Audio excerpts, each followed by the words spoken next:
ininya share screen.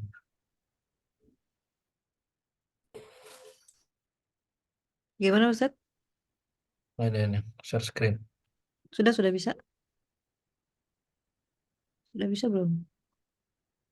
Belum bisa belum.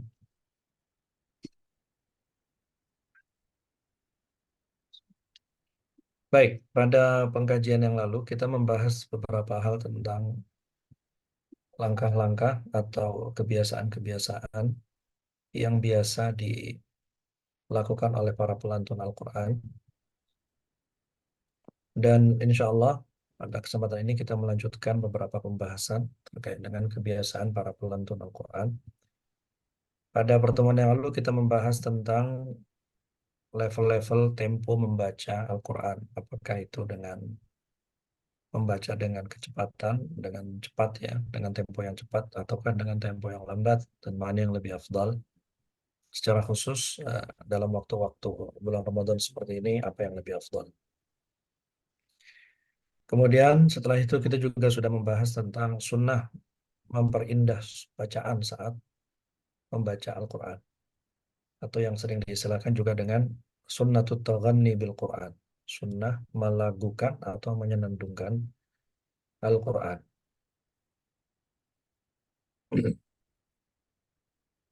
Kemudian insya Allah pada kesempatan sore hari ini kita akan membahas beberapa tema. Mudah-mudahan Allah mudahkan waktunya. Semoga Allah mudahkan waktunya. Cukup ya. Eh, Tentang ini sebenarnya sudah dibahas pada tahun lalu, tapi tidak apa-apa. Eh, Kita ulang sedikit ya. Mungkin di antara Bapak Ibu, para jamaah ada yang baru bergabung. Ya, kita akan membahas tentang dalil hukum bertajwid, tentang hukum bertajwid. Kemudian setelah itu membahas tentang kesalahan-kesalahan dalam membaca Al-Quran atau yang sering diistilahkan dengan lahan, yang sering diistilahkan dengan lahan. Ya. Kemudian juga kita akan membahas tentang memperhatikan wakaf dan ibtida. Masalah memperhatikan wakaf dan ibtida. Ya,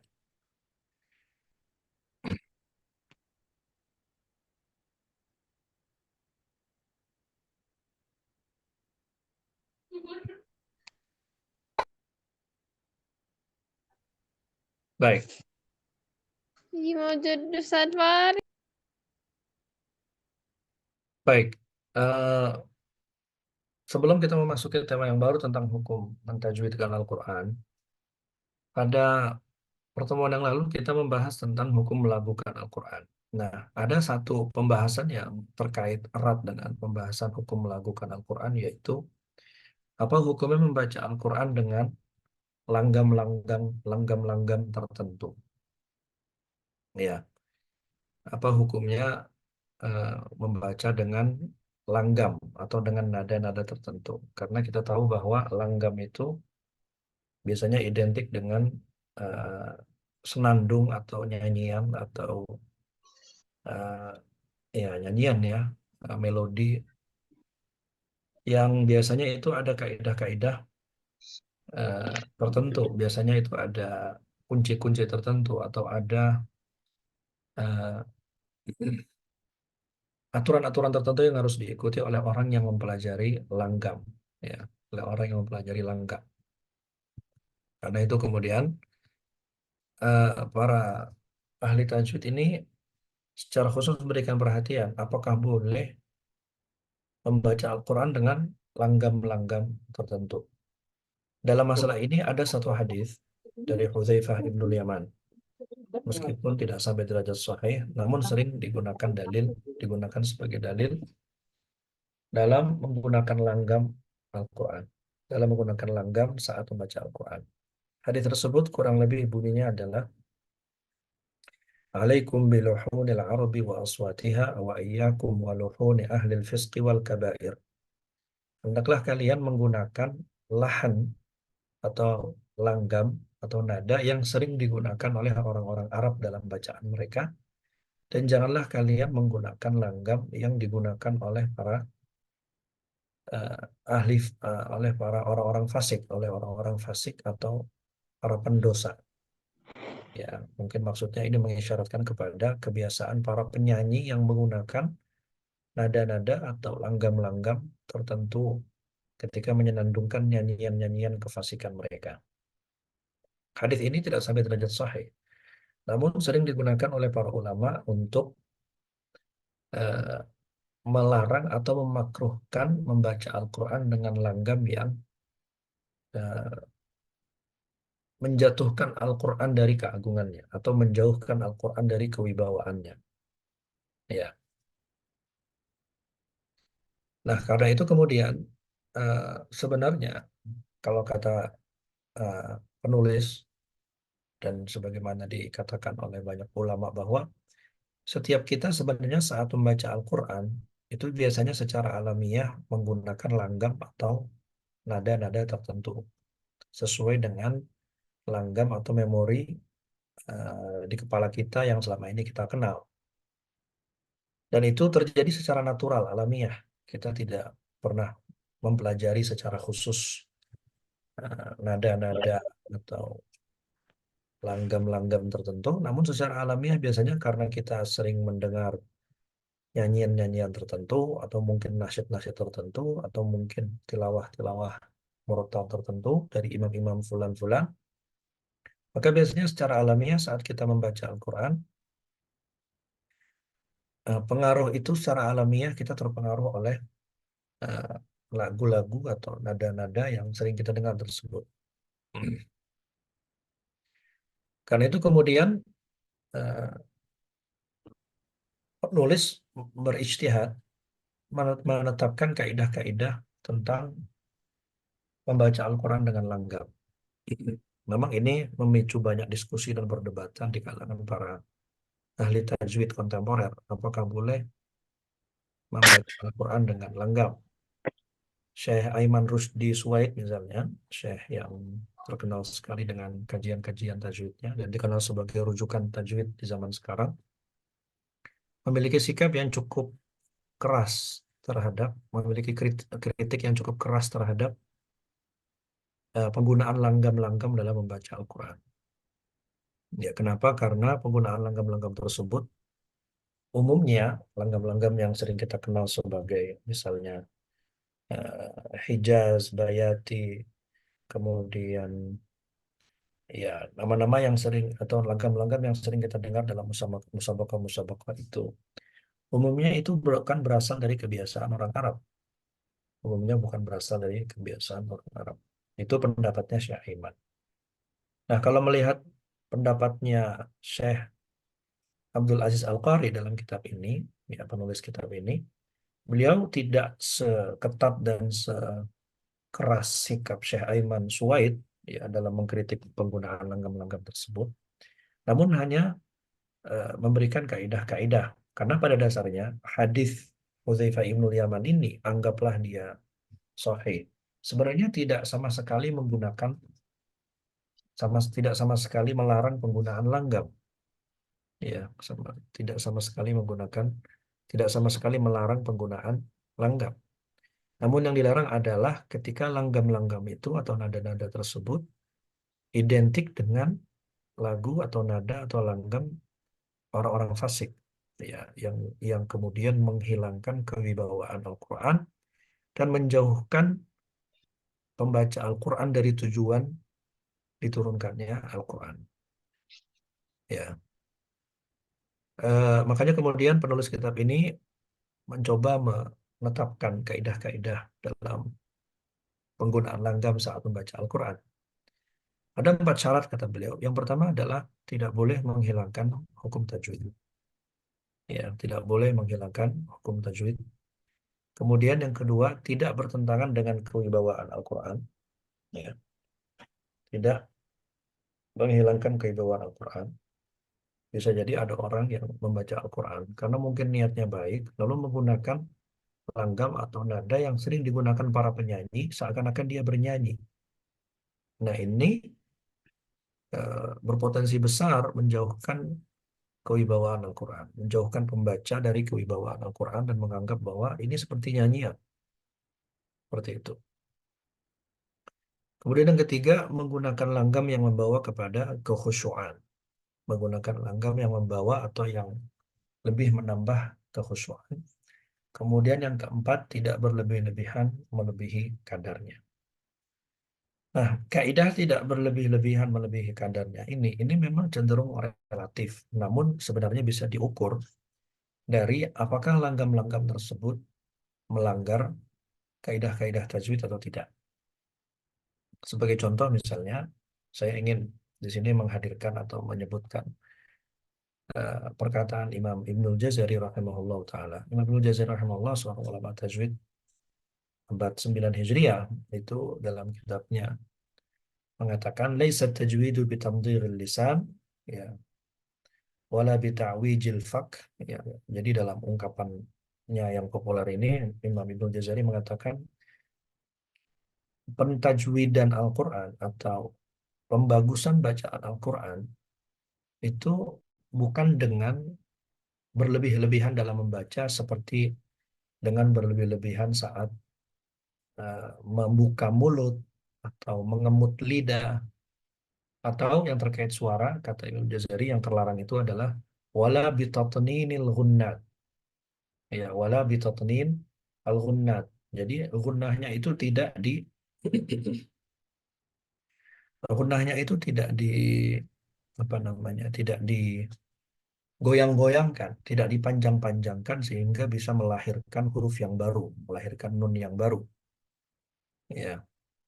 Kemudian juga tidak dengan bitar'idis saut, kata Imam Ibnul Jazari, bukan dengan menggoyang-goyangkan suaranya, ya, atau menggetar-getarkan suaranya, ya, bukan dengan menggetar-getarkan suara juga. Ini juga terlarang, ya,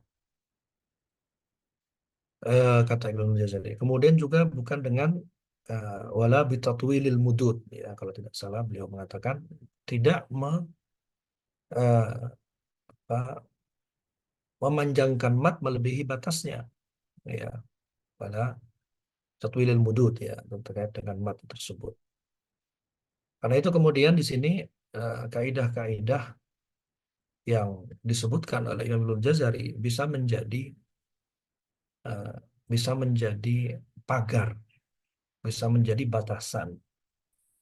Karena kadangkala saat kita mengikuti langgam atau nada-nada tertentu, kadang secara tidak sadar kita menggoyang-goyangkan suara, ya, berpindah-pindah, karena kita ingin berpindah dari satu level ketinggian suara ke yang lebih tinggi lagi atau ke yang lebih rendah. Nah, ketinggian dan kerendahan pada satu suara yang sama itu bisa melahirkan huruf yang baru atau yang disebut sebagai taulidul harf. Taulid. Jadi misalnya, ya, saya sendiri tidak pandai melakukan, ya, tapi mungkin sebagai contoh saja. Alhamdulillahi Rabbil Alamin. Ini yang normal. Alamin. Ini mat yang normal. Ada orang karena langgam, disebabkan langgam. Alamin. Nah, misalnya seperti itu. Jadi sesuatu yang banyak dikritik oleh para ahli tajwid, dan Imam Ibnu Jazari rahimahullah sejak 7 abad yang lampau, ya, sudah memperingatkan eh, kemungkinan bacaan-bacaan yang melanggar tajwid seperti ini. Ya, dan disinilah kemudian eh, konsep tidak berlebih-lebihan atau kaidah berlebih-lebihan melebihi kadarnya menemukan relevansinya, karena ketika sudah melanggar batasan-batasan itu akan melebihi akan melebihi kadarnya, ya, melanggar batasan-batasan yang ditetapkan oleh Imam Ibnu Jazari rahimahullah taala. Lalu kemudian setelah kita membahas tentang langgam, nah, jadi kesimpulan dari kaidah-kaidah tentang langgam ini, jadi sebenarnya menurut penulis, kita dapat simpulkan dari kesimpulan penulis ini bahwa kalau sebenarnya tidak terlalu penting apakah langgam itu langgamnya orang Arab atau langgamnya orang eh, Jawa, apakah langgamnya orang Sunda atau langgamnya orang Persia, sebenarnya tidak begitu relevan. Selama langgam-langgam tersebut eh, tidak melanggar kaidah-kaidah ini. Karena bisa jadi ada orang yang tumbuh besar dengan cara membaca Secara alamiah dia membaca dengan cara bacaan orang kampungnya atau daerah di mana dia tumbuh. Ya, kalau kita tahu bahwa misalnya orang Sunda itu kalau membaca Al-Quran biasanya suka ada nadanya sendiri. Orang Sudan misalnya, orang Sudan Afrika ya. Itu kalau membaca Al-Quran, bacanya indah, tetapi nadanya sangat-sangat sekali berbeda dengan apa yang mungkin sering kita dengar dari bacaan para imam-imam di Masjidil Haram atau Masjid Nabawi. Ya, jadi kalau teman-teman mau tahu bacaan orang Sudan yang indah, kan bisa cari di YouTube bacaan seorang syekh, seorang imam yang bernama Syekh Abdul Rashid As-Sufi. Syekh Abdul Rashid As-Sufi ini ahli qiraat, ahli tajwid juga, imam. Dan kalau membaca Al-Quran itu membaca dengan langgam yang identik seperti orang identik orang Sudan karena memang dia orang orang Afrika Utara ya. Sorry, orang Somalia, orang Afrika. Jadi mirip dengan bacaan orang Afrika secara umum. Ya, seperti itu. Jadi sebenarnya kaitannya dengan baca apa langgam tersebut harus dari daerah mana itu sebenarnya tidak terlalu relevan menurut kesimpulan penulis. Yang penting tidak melanggar kaidah-kaidah ini. Itu. Nah, kemudian setelah kita membahas tentang hukum melakukan dan langgam-langgam yang digunakan, kita sedikit mereview tentang hukum tajwid Al-Quran dan sedikit sudah pernah kita singgung pada pertemuan yang lalu bahwa eh, eh, tajwid itu ya menyempurnakan huruf sesuai makhraj dan sifatnya, ya sesuai makhraj dan sifatnya, kemudian mempraktekkan wakafnya dengan tepat. Dan itulah yang dimaksud oleh firman Allah Subhanahu wa taala, "Warattilil Qur'ana tartila." Tajwidul huruf wa ma'rifatul wuquf. Kata penulis, "At-tajwidu biqawaidihi hadhihi huwa ibaratun an wasfin istilahiyyin lima thabatat ar-riwayatu bihi min sifati qira'ati Nabi sallallahu alaihi wasallam." Jadi tajwid dengan kaidah-kaidahnya yang sudah sering kita kenal, pada dasarnya merupakan deskripsi teoritis tentang apa yang diriwayatkan dari bacaan Rasulullah SAW. Memang di zaman Rasulullah SAW, di zaman para sahabat tidak ada penggunaan istilah ikhfa, tidak ada penggunaan, belum ada penggunaan istilah ikhfa, belum ada penggunaan istilah iqlab atau tafkhim, tarqiq dan seterusnya. Namun pada dasarnya apa yang disusun oleh para ulama tajwid, pertama kali kitab tajwid yang disusun itu adalah kalau tidak salah Al-Khaqaniyah ya, itu pada abad ke-4 Hijriah ya. Abad ke-4 Hijriah ada kitab tajwid yang pertama kali disusun itu membahas tentang istilah-istilah yang kemudian eh, kita kita pelajari hari ini. Bahkan sebelumnya sejak era abad ketiga Hijriah, Imam Sibawayh ya, Imam Sibawayh itu ketika menulis eh, ketika menulis ya abad kedua, abad ketiga Hijriah ya, ketika menulis masterpiece-nya Alkitab itu sudah banyak membahas tentang makhraj dan sifat-sifat huruf. Ya, karena pada dasarnya eh, hukum-hukum tajwid yang kita kenal itu juga terambil dari kaidah-kaidah bahasa Arab. Dan Imam Sibawayh adalah ahli bahasa Arab, ahli nahwu. Ya, seperti itu. Nah, karena itu kemudian istilah-istilah atau teori-teori yang kita sering dengar hari ini dari kaidah-kaidah tajwid itu pada dasarnya deskripsi teoritis tentang apa yang diriwayatkan dari bacaan Rasulullah SAW. Sebagai sebuah teori memang dia belum ada di zaman Rasulullah SAW, tetapi sebagai sebuah praktik dia adalah sesuatu yang memang orisinil bersumber dari Rasulullah SAW. Seperti itu. Nah, mengapa kita harus bertajwid? Mengapa kita harus bertajwid? Pertama, kata beliau, kata penulis, "Anna qira'atal Qur'ani ibadatun umira bihal mukallafun, qala ta'ala faqra'u ma tayassara minal Qur'an, wal ibadatu tauqifiyatun fi jami'i muta'allaqatiha." Membaca Al-Quran itu adalah sebuah ibadah, dan ibadah itu pada prinsipnya adalah tauqifiyah. Tauqifiyah itu maksudnya harus sesuai dengan sebagaimana ia diajarkan. Ya, harus sesuai bagaimana ia diajarkan. Ya, sebagaimana tata cara sholat itu tauqifiyah, tutalaqqa an Rasulillah sallallahu alaihi wasallam. Ya, sholat itu ditalaqqikan caranya dari Rasulullah sallallahu alaihi wasallam. Maka sifatul qiraah tauqifiyah. Maka cara membaca juga sesuatu yang tauqifi. Tutalaqqa bil asanidil mutawatirah al-muttasilah ila Rasulillah sallallahu alaihi wasallam. Ya. Jadi eh, membaca juga ditalakikan dengan periwayatan sanad yang bersumber dari Rasulullah sallallahu alaihi wasallam. Karena itu kemudian ada ungkapan-ungkapan salaf seperti misalnya Ali bin Abi Thalib radhiyallahu anhu mengatakan inna Rasulullah sallallahu alaihi wasallam ya'murukum an taqra'u kama 'ullimtum. Sesungguhnya Rasulullah SAW memerintahkan kalian untuk membaca sebagaimana kalian diajarkan. Ini tentang hukum dan dalil hukum bertajwid. Nah, ini sesuatu yang penting untuk kita pahami bersama, karena bisa jadi ada orang-orang yang bisa membaca huruf Arab, tapi tidak bisa membaca Al-Quran. Kalau disuruh membaca Al-Quran, membacanya seperti dia sedang membaca buku. Ya, saya beberapa kali dulu punya murid ya. Kalau disuruh membaca itu, seperti misalnya eh, Alif Lam Mim dzalikal kitabu la raiba fihi hudan lil muttaqin alladzina yu'minuna bil ghaibi wa yuqimuna as-salata wa mimma razaqnahum yunfiqun. Seperti sedang membaca buku biasa. Nah, ya, ini harus membedakan dan tajwid inilah yang kemudian membuat diferensiasi dan kekhasan bagi teks Al-Qur'an dari teks-teks biasa. Ya.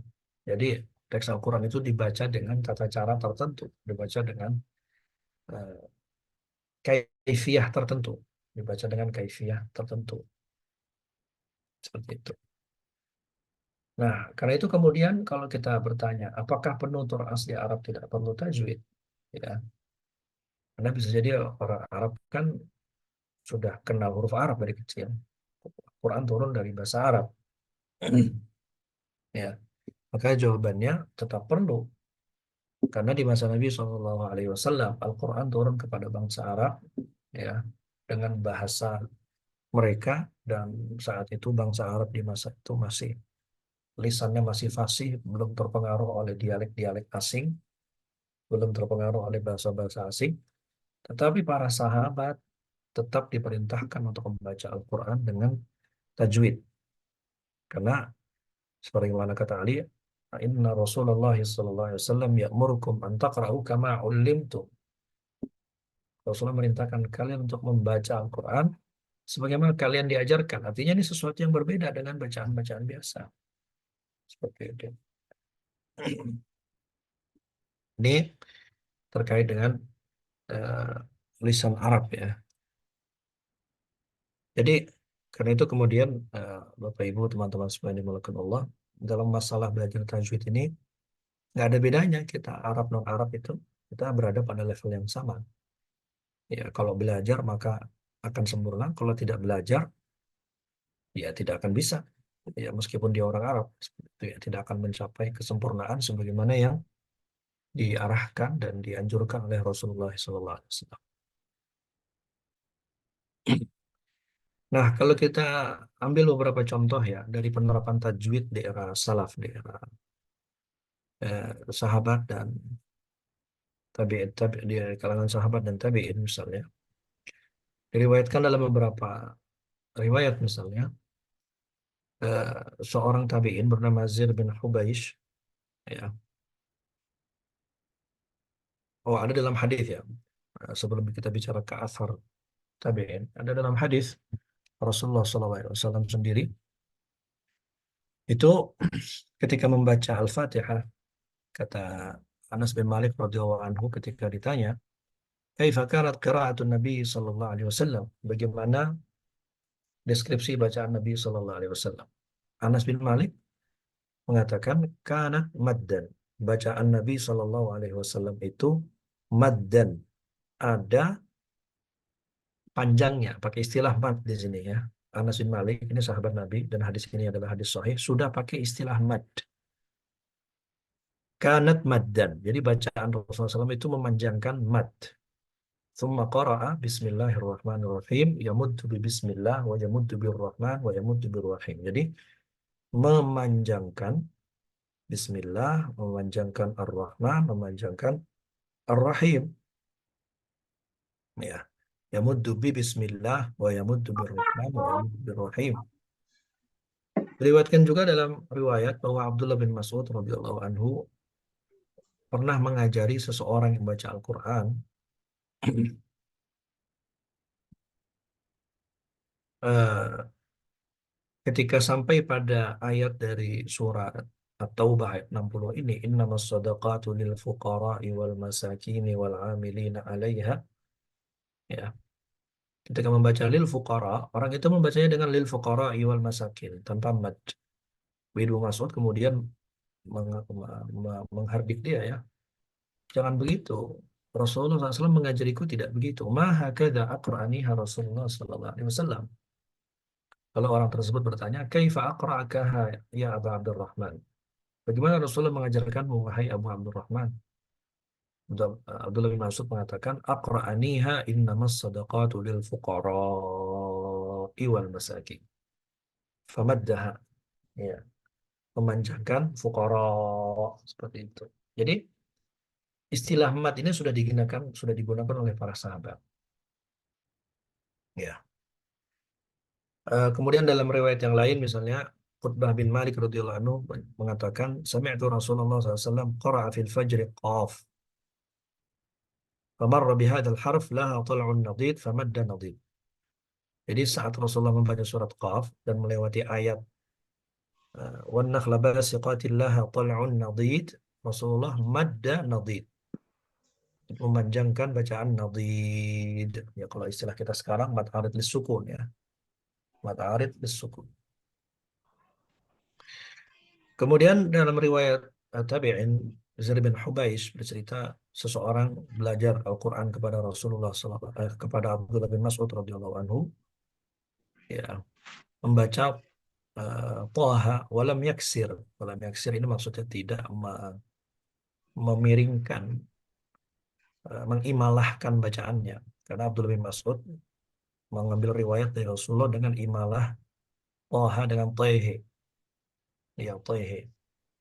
Ya, ini kalau dalam riwayat Imam Asim atau qiraat Imam Asim, riwayat Syu'bah dari Asim itu membaca dengan Taihe.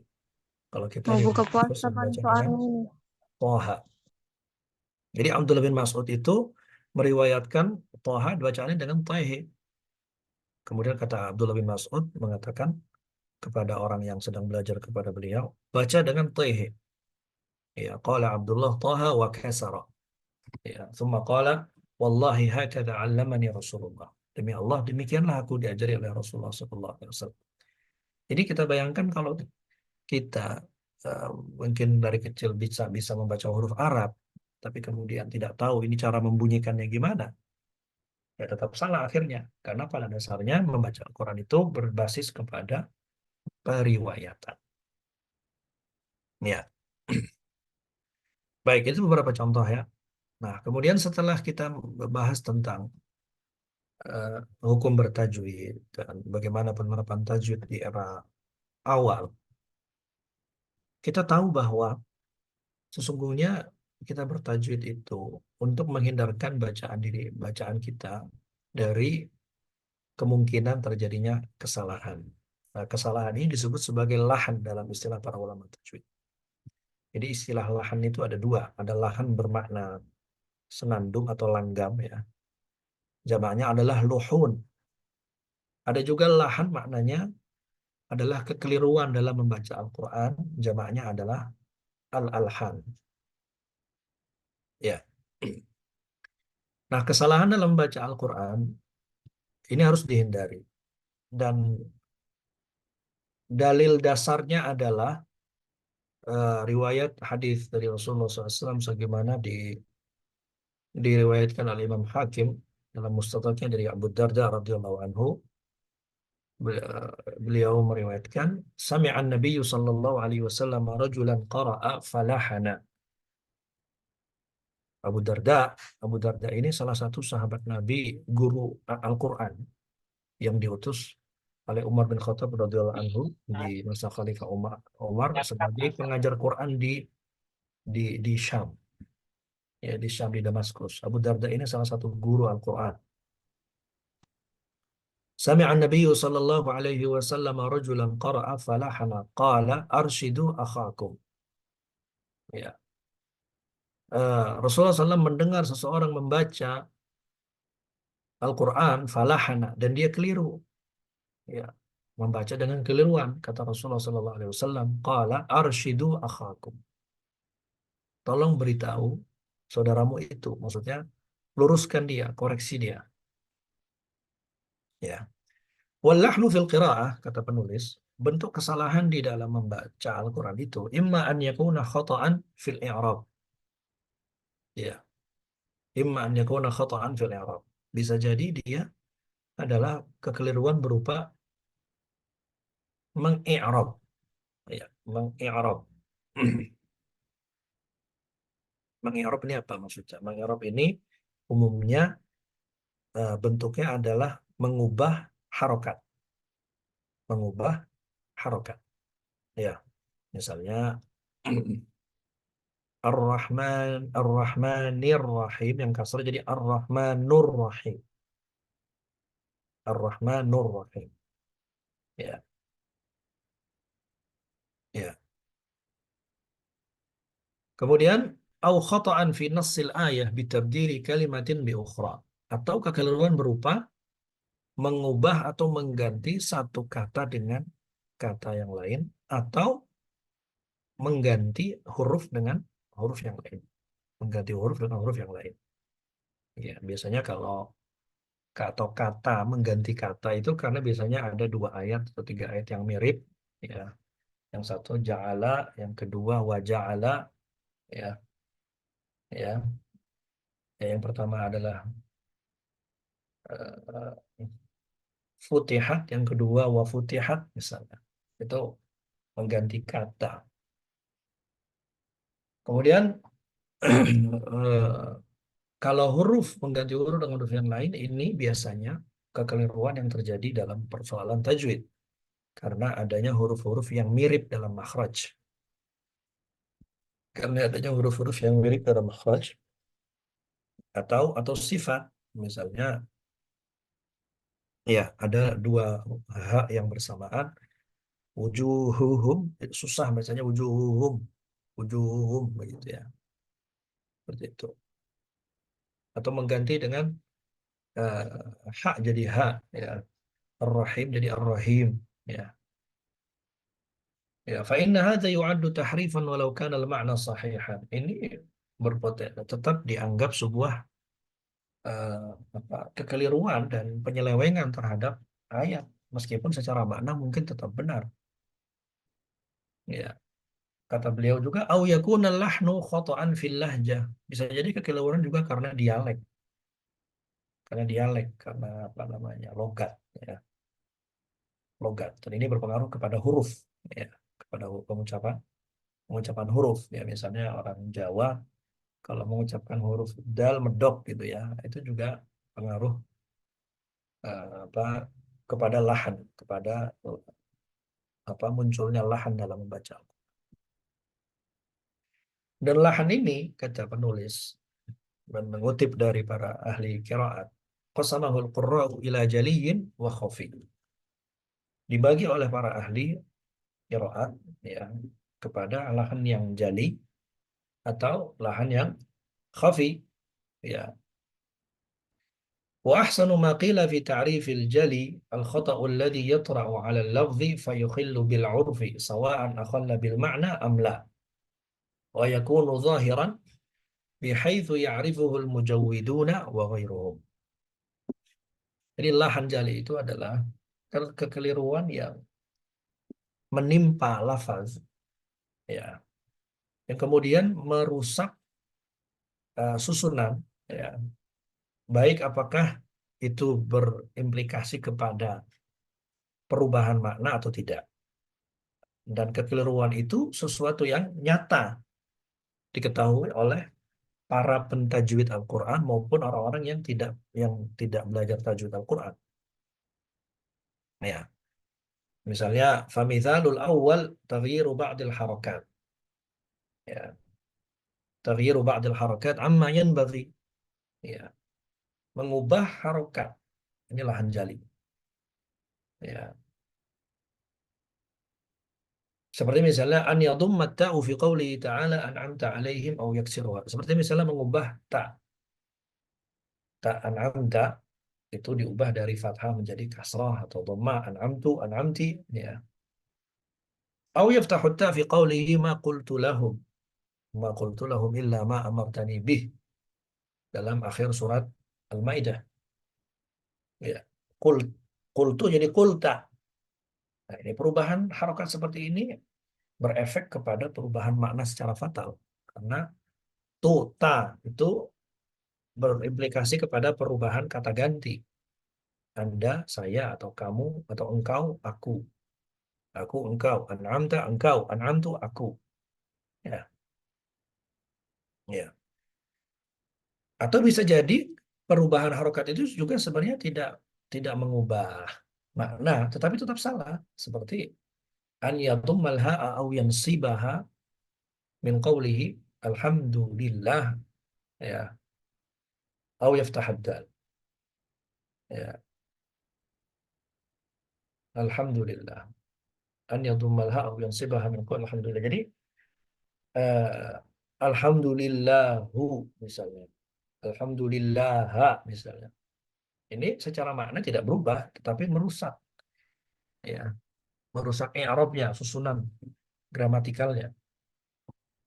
Au yaftahud dal atau memfathahkan dalnya alhamdulillahi rabbil alamin misalnya. Seperti itu. Wa min amthilatihi aidan walad dallin. Idza abdala ad-dad dalan.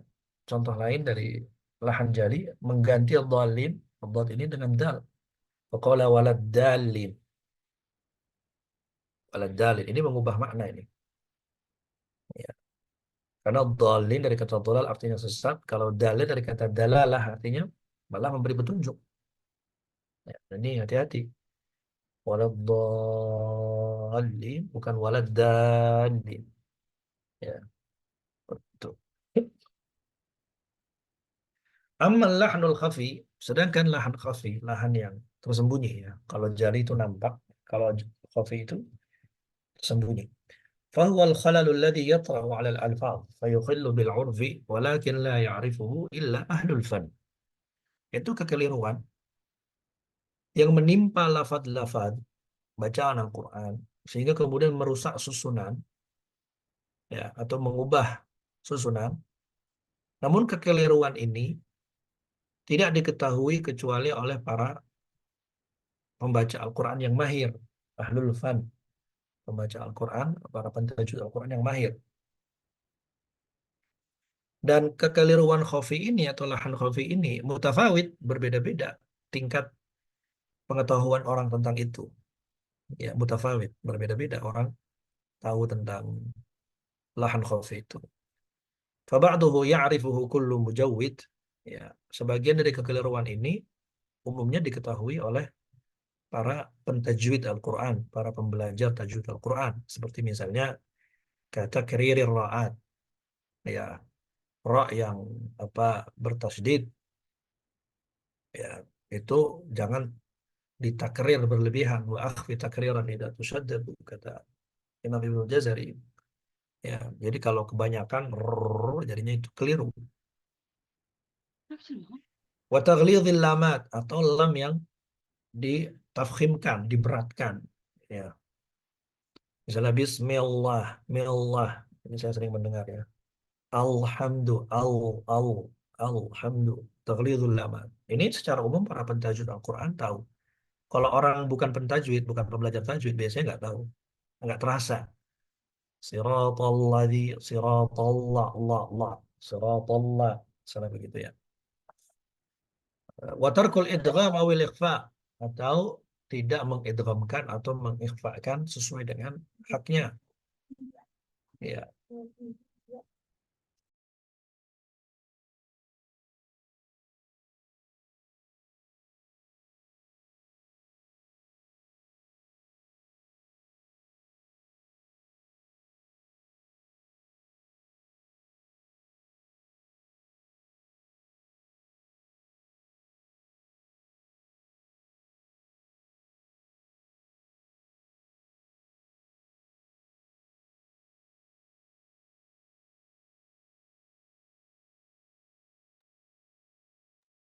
Ya, baik. Kemudian talyinul musyaddad. Talyinul musyaddad itu melunakkan huruf yang bertasydid. Jadi saya sering mendengar bahkan sebagian para pembelajar juga sangat tidak sadar masuk dalam talyinul musyaddad. Bismillahirrahmanirrahim. Nggak ada tasydidnya sama sekali. Bismillahirrahmanirrahim itu nggak ada. Ya. Atau tasydidil mukhaffaf, sebaliknya mentasydidkan yang nggak ada tasydidnya. Wa qasrul mamdud, atau memendekkan mat, atau justru mematkan yang pendek.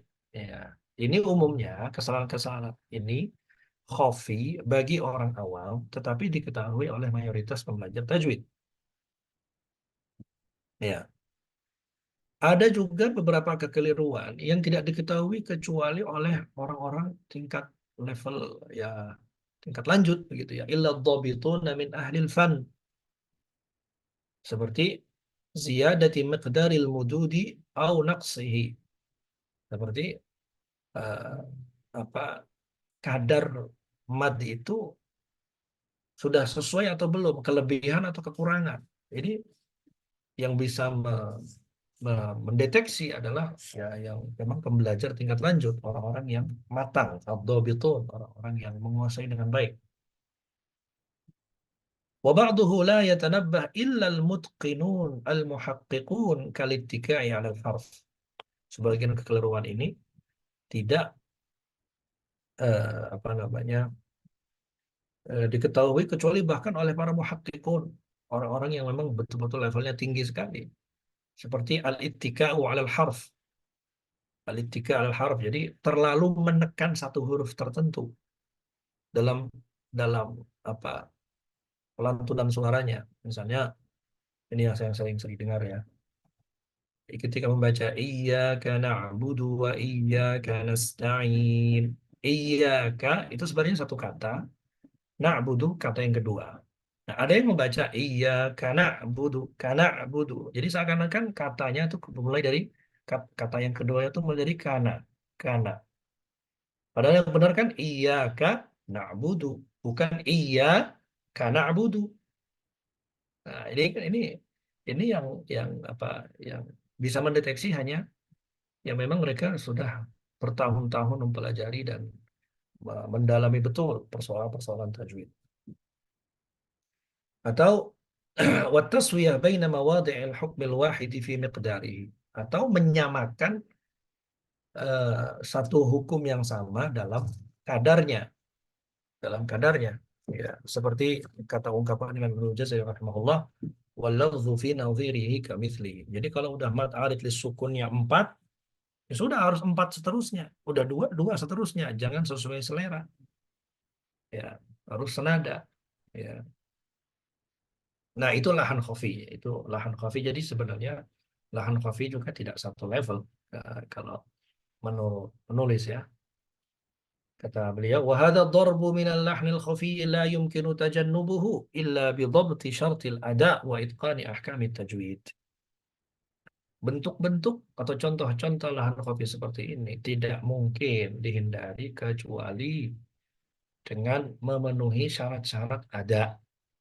Syarat-syarat ada itu ya membaca dan melantunkan Al-Quran dan penguasaan yang mumpuni terhadap hukum tajwid. وذلك لا يتسنى إلا لمن تلقى القرآن من أفواه الضابطين المتقنين. Hal seperti itu tidak bisa terpenuhi kecuali bagi orang yang memang bertalaki Al-Quran dari mulut para pembaca yang mutqin, yang dhabit, ya, yang mumpuni, yang menguasai dan dengan betul-betul menguasai seperti itu. Itu lahan khafi. Baik. Ya, 5 menit lagi kita tuntaskan ya. Insyaallah. Tuntaskan maksudnya? Ya, tuntaskan terusnya selesai. Baik. Nah, itu terkait dengan lahan. Maka kemudian Bapak Ibu juga teman-teman semua, kewajiban kita semua para pembelajar Al-Quran adalah terus belajar Al-Quran ya, tanpa henti, tanpa putus, ya, memperbanyak sumber, memperbanyak guru, sehingga kemudian kita bisa mengenali lahan-lahan khafi tadi. Ya tentu paling dasar lahan jalinya jangan sampai apa kita kita lakukan gitu ya. Kita menghindari lahan khafi sekuat mampu mungkin begitu. Lahan jali sekuat mungkin seperti itu. Nah, kemudian kita masuk ke poin terakhir. Insya Allah kita bahas mukadimahnya dulu ya. Nanti secara detail kita bahas pada pertemuan yang akan datang.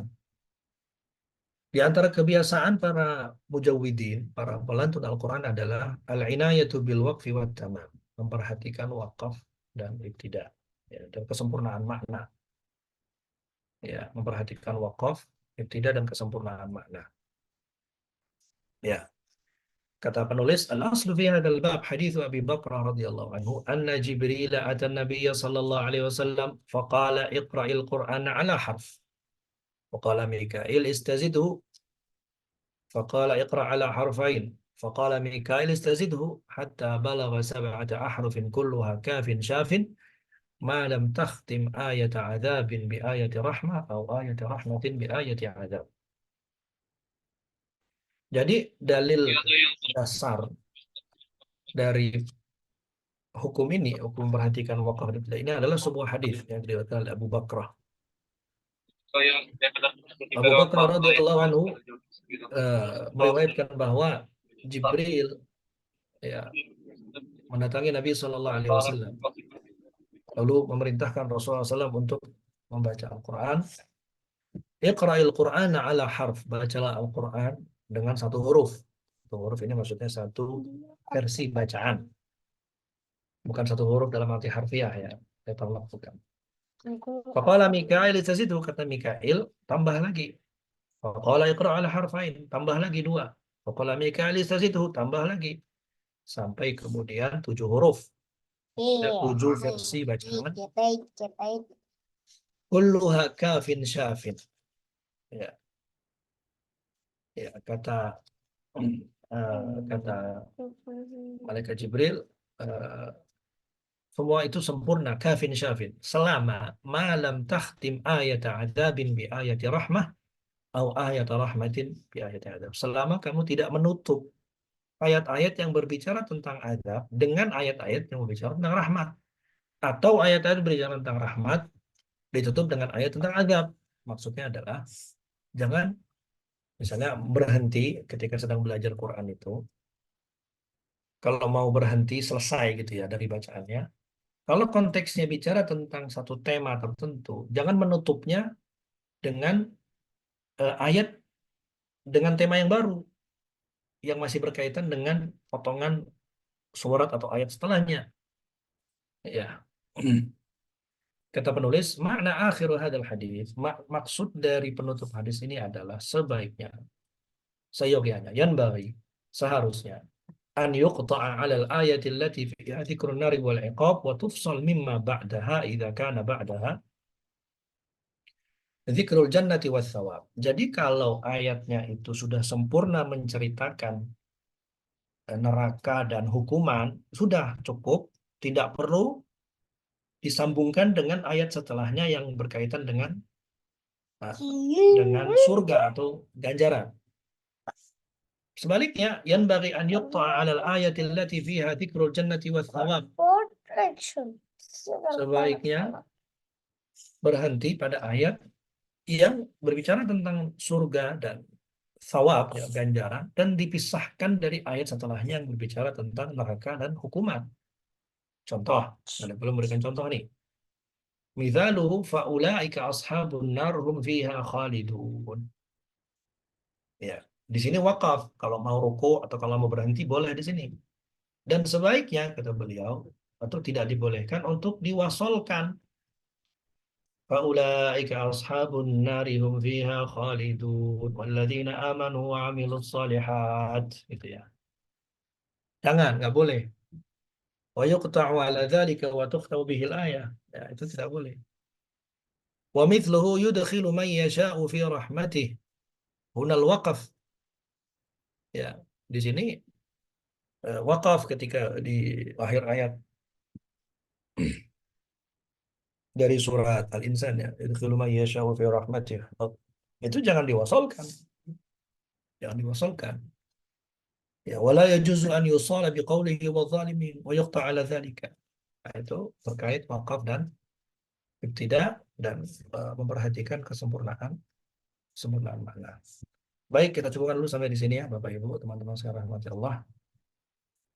Insya Allah uraian yang lebih panjang kita akan lanjutkan pada pertemuan yang berikutnya. Ya, kalau ada yang mau ditanyakan dalam 10 menit ke depan, silahkan. Barakallahu fiikum. Langsung aja ya, saya jawab di sini.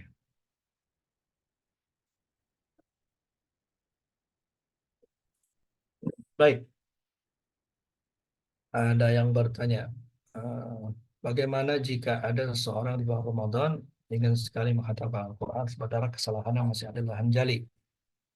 Apakah memang dituntut juga untuk bisa menghafalkan Al-Quran? Ya, nggak apa-apa, lanjut aja. Ya, yang penting dalam kata penulis di sini ya, apa dalam pembahasan buku ini tentang lahan tadi ada beberapa pembahasan yang saya lewati tadi ya dari buku ya. Tapi nggak apa, saya kutipkan dalam jawaban ini. Kata penulis ketika membahas lahan, apakah orang yang membaca dengan lahan jali itu berdosa? Karena kan bertajwid itu kan wajib kata para ulama kan. Berdosa kalau dia tidak berusaha belajar. Tapi kalau dia berusaha belajar ya nggak apa-apa. Seperti itu. Jadi kalau kita kontekstualisasikan dengan menghatamkan Al-Quran di bulan Ramadan nggak apa-apa. Meskipun lahan jali nggak apa-apa. Lanjut aja. Yang penting dia berusaha semampu dia sesuai dengan pengetahuan yang dia punya. Ya. Kemudian apakah tadarusan bersama yang biasa dilakukan di bulan Ramadan secara bergerak dianggap sudah menghatam Al-Quran? Wallahu a'lam. Dalam persepsi saya ini tidak termasuk ya. Tidak termasuk. Kalau hitungannya personal. Kalau hitungannya personal. Apakah dengan itu berarti seseorang sudah khatam sendiri? Itu tidak termasuk. Tetapi apakah berpahala? Berpahala tentu saja. Pahala besar, pahala besar. Dan apakah itu sesuatu yang baik? Baik. Tidak ada masalah insya Allah. Ya. Barakallahu fikum. Baik, ada lagi nggak nih? Oke.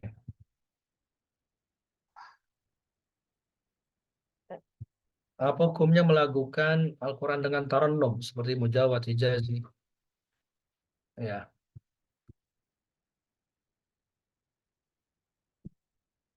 oke. Apa hukumnya membaca dengan tarannum, ya, dengan Mujawad ya seperti ini? Ya, itu boleh. Berdasarkan prinsip-prinsip tadi boleh. Selama tadi tidak melanggar kaidah-kaidah uh, yang ditetapkan tadi ya. Makanya kemudian di situ agak tricky ya. Agak apa istilah trik gitu ya, agak sedikit menjebak karena kalau kita belajar mujawad itu biasanya mau nggak mau kita mengikuti kaidah atau aturan-aturan penadaannya atau pelanggamannya itu, dan itu seringkali bertabrakan dengan kaidah tajwid ya, seringkali bertabrakan dengan kaidah tajwid itu ya. Jadi ini seorang pembelajar ya harus hati-hati juga ya. Makanya pembelajar Al-Quran itu sebaiknya belajar tajwid dulu yang benar dengan seluruh prinsip-prinsip dasarnya, baru kemudian belajar mujawad. Ya, jadi supaya jangan terbalik. Karena kalau mujawad dulu tanpa tajwidnya dulu gitu ya, yang ada nanti kaidah-kaidah tajwidnya itu banyak dilanggar. Kenapa? Karena Langgam itu sebenarnya ada kaidahnya juga gitu. Ada apa saya nggak ngerti istilah dalam lagu ya. Ada kaidah-kaidahnya. Ini harus tinggi dalam tempo sekian, gitu ya. Ini harus berada pada level sekian, jangan turun, gitu ya. Nah itu kadang-kadang ya, itu melanggar kaidah tajwid, gitu ya. Kadang ya, saya tidak mengatakan seluruhnya, tetapi kadang. Makanya kemudian kalau mau belajar mujawad, sebaiknya ya belajar tajwidnya dulu. Yang kedua, apakah fa dibaca wa? Sebaliknya dima tidak fathah mengubah makna, apakah termasuk lahan? Iya, termasuk lahan. Termasuk lahan ya. Ya, makanya hati-hati. Ya. Selama tidak ada riwayatnya, ya, maka itu termasuk lahan. Tapi kalau ada riwayatnya, ya, kalau ada riwayatnya, maka tidak termasuk lahan. Apa yang dimaksud dengan ada riwayatnya atau tidak ada riwayatnya? Maksudnya adalah termasuk dalam riwayat yang mutawatir atau tidak. Termasuk yang riwayat mutawatir atau tidak. Contohnya begini. Ya, di juz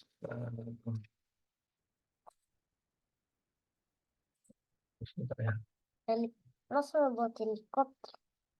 Di ayat 100 surat At-Taubah kalau tidak salah saya ingat ya. Nanti saya merujuk lagi. Kalau tidak salah ada ayat yang berbunyi wasabiqunal awwaluna minal muhajirin wal ansar.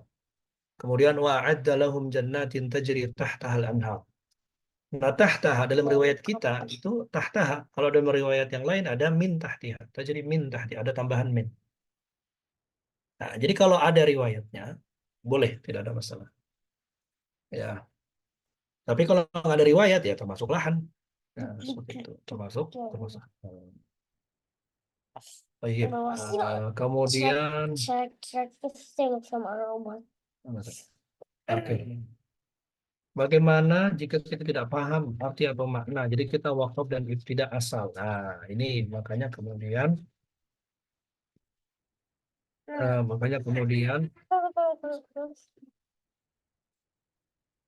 seorang pembaca Al-Quran, seorang terutama penghafal Al-Quran, biasanya ini challenge-nya itu kalau jadi imam ya, atau kalau lagi tasmi, kalau lagi jadi imam atau kalau lagi tasmi, kadang-kadang kita bingung nih, kapan wakaf, kapan ibtidah, di mana tempat yang pas, di mana tempat yang tidak pas.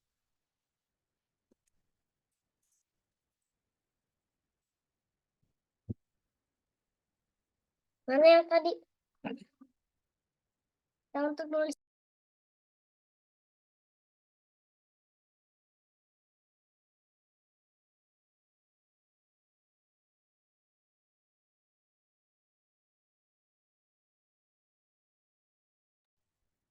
Baik.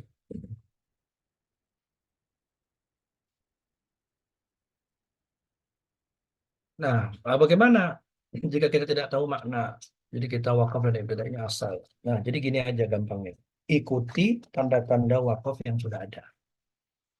Ikuti tanda-tanda wakaf yang sudah ada. Itu aja. Gampangnya begitu. Ya. Nanti pembelajaran lebih dalamnya nanti insya Allah akan kita bahas di pertemuan yang akan datang ya. Kapan kita layaknya berhenti, kapan kita layaknya berhenti. Itu insya Allah akan kita bahas di pertemuan berikutnya. Tapi prinsip dasarnya, ya kalau kita nggak tahu makna, ya sesuai dengan tanda saja. Sesuai dengan tanda. Ya. Baik.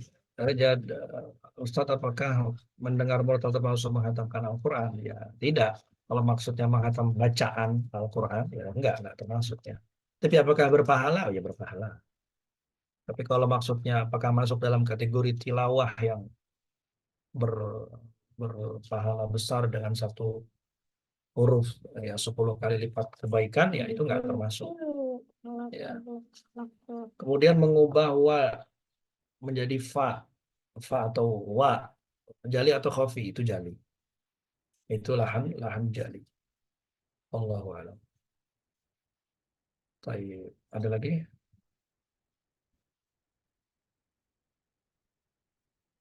Cukup kalau tidak ada kita sudahi, kita cukupkan sampai di sini ya. Sampai di situ pendek banget. Lama mas tadi. Baik, kita cukupkan dulu sampai di sini ya. Qulu qouli hadza wa astaghfirullahi wa lakum. Eh, Terima kasih Bapak Ibu, teman-teman sekalian rahmati Allah atas kebersamaan kita pada sore hari ini. Semoga Allah SWT berikan kita ilmu yang bermanfaat. Semoga Allah SWT berikan kita dorongan dan motivasi untuk terus mempelajari Al-Quran dengan berbagai kedalaman dan keluasan ilmu-ilmunya. Demikian, jazakumullah khairan. Assalamualaikum warahmatullahi wabarakatuh. Waalaikumsalam warahmatullahi wabarakatuh. Wabarakatuh. Jazakallah Ustaz.